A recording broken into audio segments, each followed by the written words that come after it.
পুরুষ হত্যাকাণ্ডে সংগঠিত হয়, মুসলমানদের নিশ্চিহ্ন করার উদ্যোগী হয়, তখন এটা সমর্থন করা যায় না, কোনোভাবেই যায় না।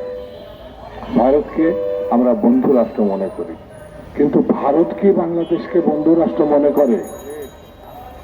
ভারত যা করছে এটা বাংলাদেশের তারা বন্ধু রাষ্ট্র, এটা বলা খুব কঠিন ব্যাপার। বাংলাদেশের লুটেরা, বাংলাদেশের গণহত্যাকারী, বাংলাদেশকে নিশ্চিহ্ন করা মুক্তিযুদ্ধ বিরোধী শক্তি শেখ হাসিনাকে জায়গা দিয়েছে। এরপর ভারত গণতান্ত্রিক রাষ্ট্র এটা দাবি করতে পারে না। ভারত এখন একটা ফ্যাসিবাস্ট, ফ্যাসিস্টকে জায়গা দিয়ে নিজেরাও যে ফ্যাসিস্ট এটা প্রমাণ করেছে।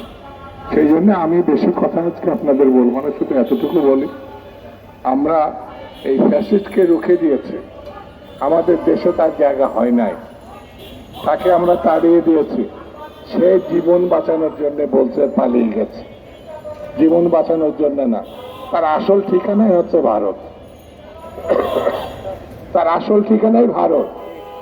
আমরা তো হোসেন মোহাম্মদ এরশাদকেও পরাজিত করেছিলাম, গণঅভ্যুত্থানে তাকেও আমরা পরাজিত করেছিলাম, সে কিন্তু ভারতে যায় নাই, সে কিন্তু জেলখানায় গিয়েছিল। শেখ হাসিনাকে এখন ভারত বলছে রক্ষা করার জন্য তারা জায়গা দিয়েছে, রক্ষা না, তার আদর্শই ভারত, তার সঠিক ঠিকানাও ভারত, সেই জন্য সে ভারতে গেছে, এটা আমি ব্যক্তিগতভাবে মনে করি। আর তাকে জায়গা দিয়ে তাকে রেখে ভারত কখনো গণতন্ত্রের সপক্ষের শক্তি এটা দাবি করতে পারে না। তার একটা ফ্যাসিস্টের সঙ্গেই থাকতে পারে। বন্ধুরা, আমাদেরকে ঐক্যবদ্ধ থাকতে হবে। আমাদেরকে নানাভাবে উস্কানি দিচ্ছে ভারত, পার্শ্ববর্তী দেশ। এই দেশে গণতন্ত্র বিনাশী শক্তিকে শুধু রাখিনি, নির্বাচন ব্যবস্থা ধ্বংস করেছিল এই দেশটি। শেখ হাসিনার মধ্য দিয়ে তিনটে নির্বাচন করে প্রমাণ করেছিল যে বাংলাদেশে কোনো নির্বাচনী ব্যবস্থা নাই। সে নির্বাচনের নামে জালিয়াতি করেছে।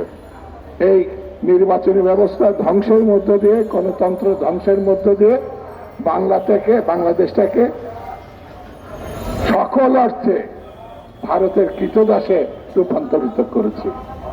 হয়তো আরেকটু সময় পেলে লেন্দুর দর্জির মতো বাংলাদেশটাকে ভারতের সঙ্গে যুক্ত করে ফেলত।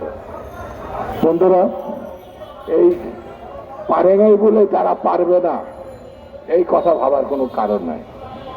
নানান ষড়যন্ত্র হচ্ছে বাংলাদেশকে ধ্বংস করার জন্য, নানান ভাবে, নানা দিক থেকে বাংলাদেশকে যাতে তাদের কবজার মধ্যে তারা নিতে পারে।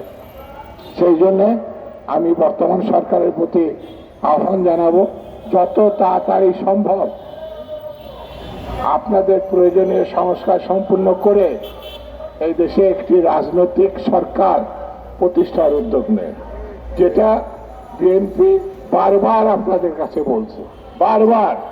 সেই উদ্যোগ না নিলে জনগণকে ঐক্যবদ্ধ রাখা কঠিন হবে, আর জনগণ ঐক্যবদ্ধ না থাকলে ভারতের জন্য সুবিধা হবে।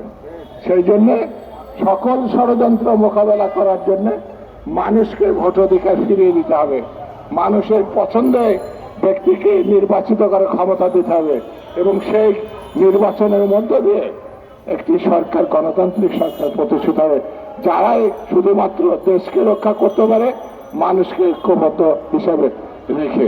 সেই আহ্বান আমি এই সরকারের কাছে জানিয়ে এবং সকলকে ঐক্যবদ্ধ থাকার আহ্বান জানিয়ে আমি আমার বক্তব্য শেষ করছি।